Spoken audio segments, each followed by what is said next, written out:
Ladies and gentlemen, welcome back to another episode. I'm here today with the beautiful Starr of Closet Rich Concept and Clothing. Yes, nice to meet you. Nice to meet you. So, Starr, on my show, we like to celebrate the people who's doing great in the community, especially in culture. With a young lady may see this video one day like, hey, I want to be her one day. What's the blueprint? What's the foundation? What's the challenges that she came through to as well? So here, we're gonna celebrate everything. We're gonna talk about the foundation, how you got to where you are today, and the between time, like the steps you took. What was your mental state? Those small steps that people don't really necessarily know about. Got it. We'll get into those too as well. Okay. Cool. Okay. So first, Starr. So let's start with your foundation. Who raised you and where you're from? I was raised by my mom and my dad, my stepdad. Look down. No. Look up. I can look at you. No, talk up. Oh, okay. You're good. I was raised by my mom and my stepdad. Other than that, you would like to know what they do, like that kind of thing? Yeah. So I mean, that's cool. Yeah. What your parents do? So my mom worked for NYPD, which I don't really like telling people. And my dad, he had various jobs, but currently he's working for the city as well for MTA. Okay. Mm-hmm. Nice. So like, how was it in your household growing up? What's the some people grow up like with more freedom.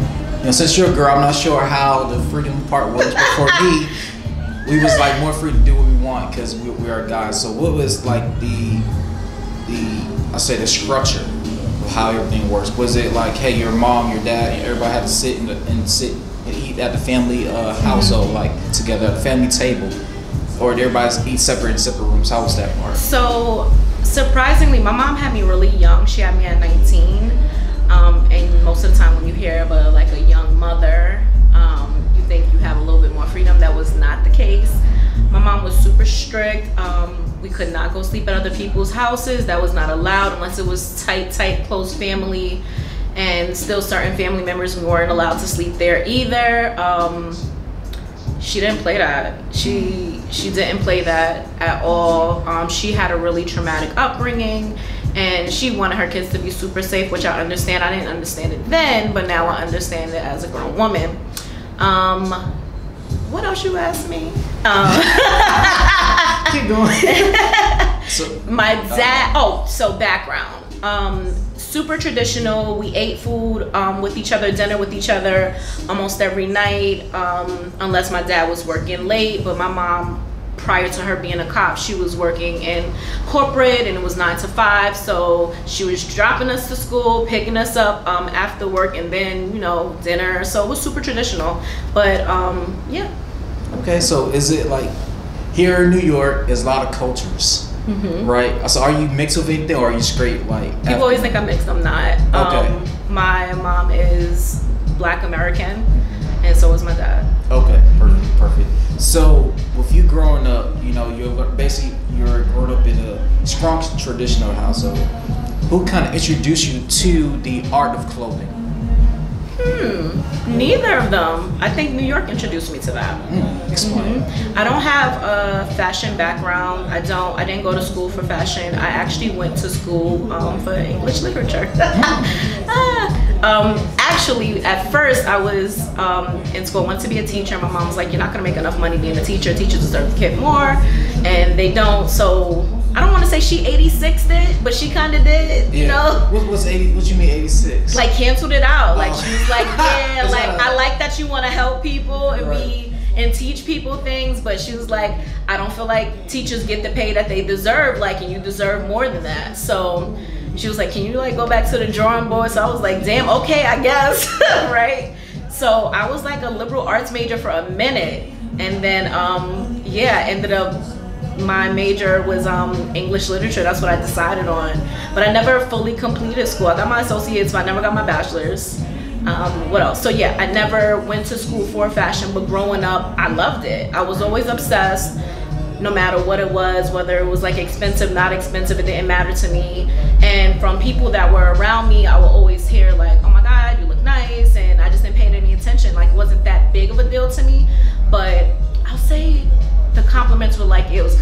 effortless, you know? And I was drawn to like learning who this designer was or who this regular person was, or just like the culture, like how much we just lived our life where we couldn't afford, not me necessarily, just people around you, they couldn't afford much, but they made it fashion. Like, you know, I feel like black people are, they're it, like they created fashion when they just didn't have enough. Right. Or sometimes things we wore, it wasn't deemed dope, but now it's fire all of a sudden.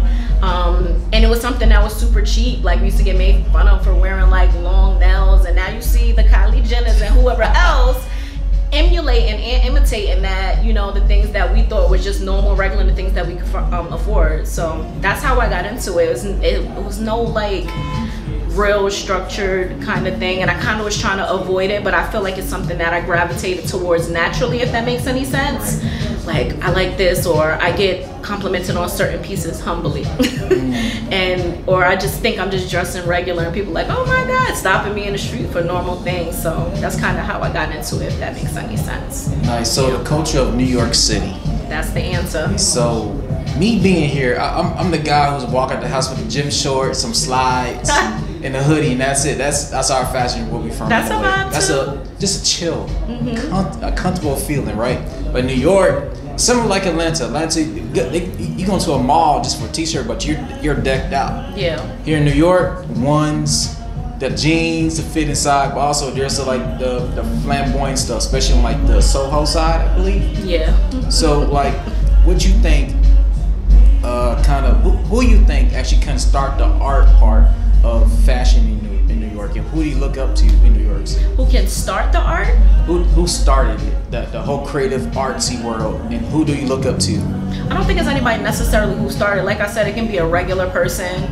Also, one of the things I love about New York is that I feel like New York is the only place in the world you can go outside, like you said, with gym shorts, socks, blah blah blah. It doesn't matter whether it could be snowing, nobody's gonna look at you crazy.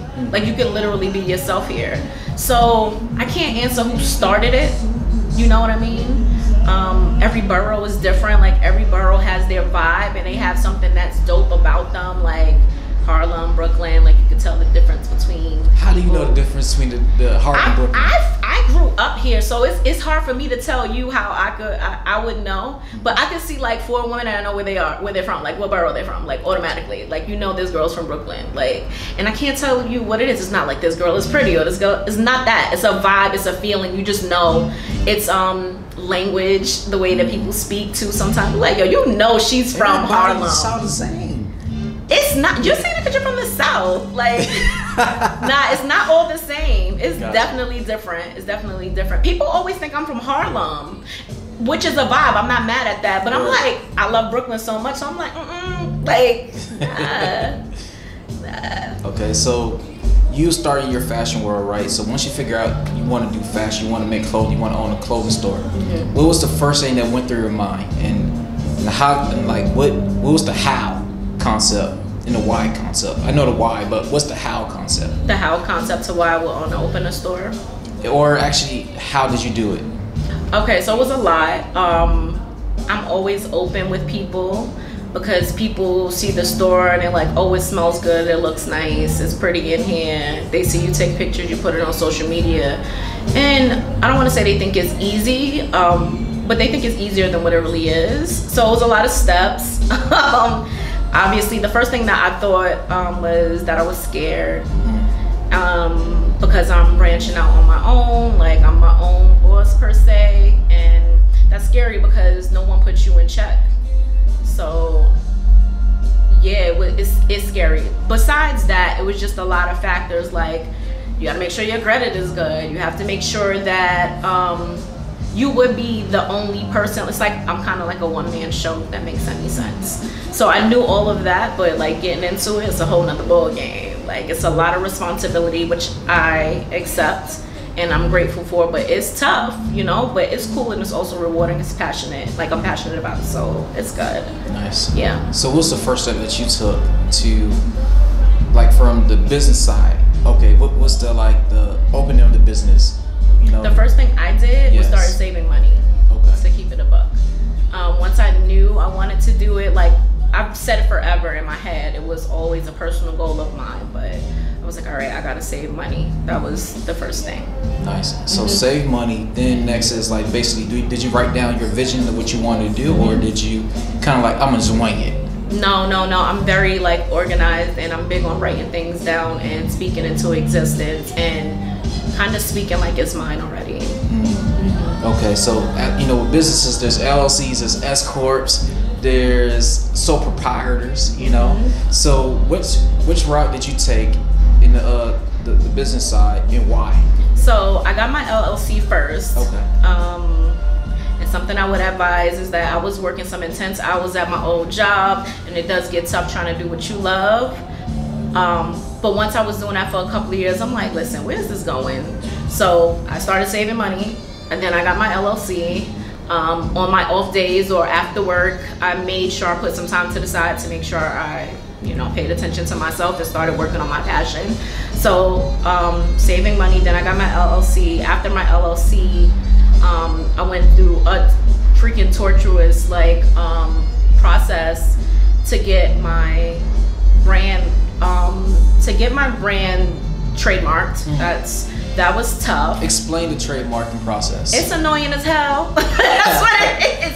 Yo, it's so crazy. It's so crazy because you think it's simple. I'm giving these people a name. It's the name that I want. It's gonna be, no, it's not like that. A lot of things can get denied. You may put in a name. You could put up to 5 names and they might all get denied. And there's no reason that they give you that you're like, okay, cool. I got lucky with one part that my name wasn't taken. Oh, I'm lying. I'm lying. I wanted the store to be named Closet Gold before. That's what it was. So I had a couple names, and Closet Gold got denied, and it was taken by someone else. And then I wanted it to have Closet in the name, and then I was like, okay, cool. Closet Rich kind of sounds like a play on Hood Rich. It also sounds like, oh, I like my money where I can see it in my closet. And then I knew I kind of wanted the store to look like a closet. So there you go. That's the answer to your question. Yeah. Okay. So it was kind of tough at first. Yeah. Okay. And was it like a trademark online system, or did you actually got to go to a trademark? No, I hired a lawyer. And they're expensive. You can do it yourself, but I wanted to make sure that it was done the right way. Right.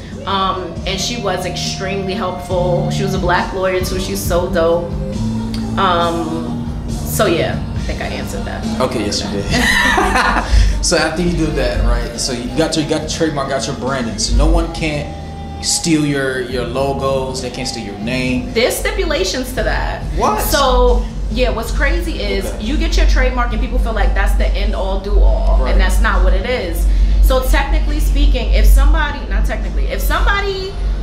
tries to use your name and you don't say anything about it, you let them use it, and you don't pretty much send them any, I forget the proper term, but if you don't send them any paperwork saying, oh, cease and desist, if you don't send them a cease and desist, or you don't notify people that this person tried to use your name, or they're willingly using your name and they know that your name exists, you can lose your whole entire trademark. So it's a lot of rules to it. Like you have to check ever so often to make sure nobody's using the name, like nobody's using it crazy. Then it doesn't necessarily cover your logo. It covers, the trademark covers my name just in regular letters, like the 2 words in regular letters. And a LLC is different from a trade. It's a lot of rules. It's a lot of rules being an American child. It's a lot. Gotcha. Okay. So a lot of people don't even trademark their brands or business. So, but you want to put your stuff in clothes one day. Possibly. So if that's the thing, say you're walking down the street, right? There's Adidas, but there's Closet Rich on the other side. You like, hold on. Yeah, you know it's that kind of thing. All right, cool. So when you went through that process of building a business, and with you opening up your business, how was the process with you getting a storefront? What is that to the people? It wasn't easy. I knew I wanted a store, and initially my plan was, just to give you a background, I've worked in retail prior to this over 20 years. I worked in management, I worked in makeup, listen, every store you can think of, I worked there. And I knew that I wanted my own spot. I knew the kind of experience I wanted to give people and what I feel like my people are deserving of. So the process was taxing and it was annoying and it was depressing. And what the process was, it was obviously getting your credit check, which I was working on forever, so I knew my credit was good, so that was okay. Then finding an exact location that was crazy too, and I say it's crazy because I wanted to make sure that I was in a predominantly black neighborhood. That was very important to me. So I wasn't gonna just jump at the first storefront that I saw. Like, the place had to feel good. It's like looking for an apartment or a house. You want it to feel like home in a sense. So that, and then finally when I did find a space, it was horrible. But what I saw was I had a certain vision, and I found a place that was in my price range, and I don't know, I thought if I find a place that's a little bit messed up and I do my own thing to it, like, and I DIY here and there, right, maybe I'll save some money, right? Wrong. So wrong. So what ended up happening, I found an old hair salon, and the price they were charging was out of this world, in a good way. So it was horrible though. Like, the bathroom was completely destroyed, and the floors needed to be done, the ceilings needed to be done. But I'm like, I'm from the hood, I'm resourceful. I can find people to help me out, and I can take advantage of the rate that they're giving. I'm not gonna get too much into it, too crazy into it, but the people were scammers. They scammed me out of money. They New York City. Of course they had contracts and all this other stuff, so it is what it is. But so it didn't work out, and I was really, really sad about it. Like, it was a 7-month process with them. Yeah, crazy. 7-month process. Plus this was during the pandemic. I wasn't working, I was unemployed. So, but I wanted to work. So it's crazy. I'm like, I'm literally trying to work. And yeah, it just didn't work out. Anyway, after I found that place and I went through what I went through with them, I said that I would definitely, I feel like that lit the fire. Like, now I have to. I was like more hungry in a sense. Like, these people turned me down. I gotta do what I gotta do. I think I was driving past here, and yeah, I think that's what it was. I think I was driving past here. I called the person. I was like, listen, I just went through all of this. This is gonna be no bullshit. Like, so that was a 7-month process, and then the process to get this place was within 2 weeks. So that also made me feel like, okay, these people scammed me out of money, but that's all that I had to pay to get these people out my life, and that wasn't for me, and what's for me is for me. So I felt like it was meant to be in a sense, like, and it made more sense, and I wanted that, but God didn't want that for me. So okay, so what's the mental challenges of having a business, you know, you being the sole owner? What's the good and the bad?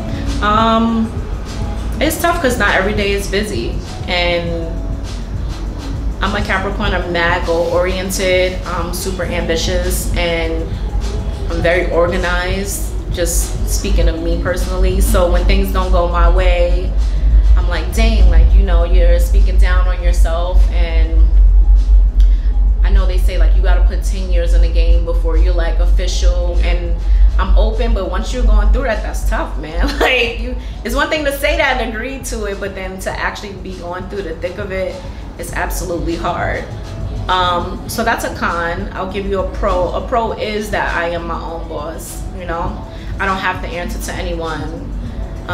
It's nice that I get to be here when I want to be here. It's nice that I can get here when I feel like it, but then you have to have discipline, you know? Like, another con is that because I'm black and I'm a woman, everybody automatically assumes that I'm getting help from people.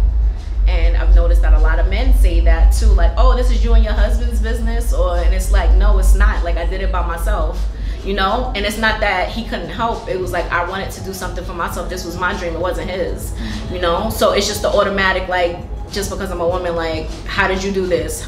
You sure he didn't do anything? Like, I just told, I promise you, like 3 different men asked me that. And I'm like, what? Why would I lie? Like, so yeah, I did it myself, and my husband will tell you that too, you know? So that's tough too, that people don't think that a woman is capable of things in 2023. What's today's date? April April 5th, 2023. Yeah. It's crazy. Okay. What else? The pros, another pro, I don't remember if that was a pro or con. Another pro is that it's been ups and downs about the community that I'm in. It's been people who are super receptive and they're open and they're like, oh my God, like, I'm glad you did this for us. Like, you make me feel so deserving, and that makes me feel full, man. But then there's some people who feel like, somebody told me yesterday, like, yo, this is mad nice, why would you put this here? That's crazy that we have that mindset. Like, why don't you think you're deserving of good things? Like, why don't you think you're deserving of nice things? That's insane to me that people feel that way. And then I feel like, obviously, there's all this gentrification that's going on. Everybody's upset about it, but at the end of the day, gentrification is a good thing and it's a bad thing. We're benefiting off certain things because we have better food in our neighborhoods. We have cafes that we want to go to. We have all these other businesses that we're benefiting from. But then it's like, yeah, they're whitewashing our neighborhoods in a sense too, and you want the sense of culture here as well. So I'm like, why not put my culture here? Like, my people who look like me. Like, obviously I'm open and I'm welcome to anybody walking in the doors. I think that's dope and I love that. But then also, why can't I open a store for people who look like me, who sound like me? They come from where I'm from. They can catch a vibe, listen to good music, have it smell good. If they want a glass of wine, they can have a glass of wine. They can enjoy getting a mug or a candle or a shirt or whatever. Like, you know what I mean? That's all that I want. So why don't you want that too? Like, I don't know. Okay, yeah. So that's great. So, where do you see yourself like growing this business to? Do you want it to be something worldwide, or like it's like building the base in the city first, then spread it on later? Would you want it to be franchised later too as well? Where do you see everything going? I don't think I want to be franchised. I think in some years I would like a larger space so I can do more than what I'm doing now.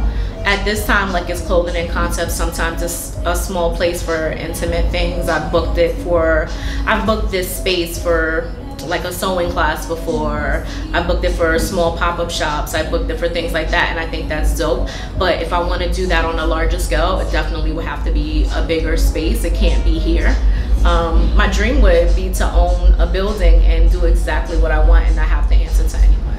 That would be my dream. Yeah. Like a building just full of different stores? No, just own a building. It could be several different things, but I would be there as well. Yeah. That's amazing. So, what quotes and motivational words I should tell yourself every day to keep going? You know, keep getting better, and like how to keep pushing forward. Even when days are tough, and this is about to be mad corny, I always say thank you. I always say thank you, like when I open the store, because I know how much it took me to get here. Even when nobody's buying a shirt one day, I still say thank you, and I promise myself I'll be open and receptive whether the day is good or bad. And besides a business, just one thing I always say is find some joy in the day. That's like one of my favorite quotes. I think I made it up. But I always say find some joy in the day, and it doesn't have to be anything extravagant. Like, it could be a cup of coffee, it could be something. Just find some joy in the day, because life is really, really hard, you know? And I feel like if you find a little bit of joy, that's what keeps all of us going. Oh yeah, most definitely. So like someone want to be in your shoes one day, you know, to see this interview. Hey Starr, I see your interview. How can they reach out to you? How can you be a mentor to them? And like, how can it reach out to you? Totally. You can follow the Instagram page. Okay. It is @closetrichyc, or you can email me closetrichyc@gmail.com. It's super easy. Hit me up on TikTok. Come to the store, 1051 Nostrand Avenue. I'm always open to giving people free advice, because I wish I had that. None of my family, I don't think anybody in my family was an entrepreneur. Yeah, no. Like nobody in the family. I had a cousin that made clothes back in the days, but it was so long ago. I kind of didn't feel, I don't want to say I didn't feel comfortable, I just didn't think to hit him up and ask him. But people are always saying like, yo, you're so kind, you're so genuine. Like, it's crazy. They think I'm being fake, and I'm like, no, I know how hard it was. Like, And I feel like everybody is trying to charge for everything, which is fine. Like, I get it. Everybody wants their coin. But certain questions you don't have to charge for. And I feel like you got to give people heads up when it comes to things. So I'm always open. I don't care as long as it's within business hours. You know what I'm saying? And then respect my space. I'm open to telling you anything, and I'm good. So where can people come purchase your clothing? Is it online? You know, the address of the store location. The address of the store is 1051 Nostrand Avenue. I'm on Nostrand and the corner of Lefferts. And Plaza Rich NYC at PlazaRichNYC.com. So yes, you can purchase clothes there too. Okay, and you can book the space if you want to have a small something here. Make sure you book the space. The space. Y'all want to see me here? You got to pay for me to be here, please. Nice. So, final words of wisdom to leave your fans with, and your future relationship people. Future who? Relations with people. The people who's watching. Okay. Yeah. Words of wisdom. Words of wisdom. I don't know. I feel like I'm still going through stuff myself. So what I would say is good luck. And if you're passionate about something, write things down. Write realistic goals. Break your goals down. Make sure every season or every month, every 2 months, whatever works for you, that you're going back to what you initially wrote down and at least checking things off, whether it's small or it's large. So you're checking on yourself and making sure you're doing what you promised yourself. That's all I got. Okay. Well, thank you so much. Thank you. This concludes everything. See, the first time wasn't bad. You know, 27. You did good. 30 minutes. That's good. Perfect. It's great. So.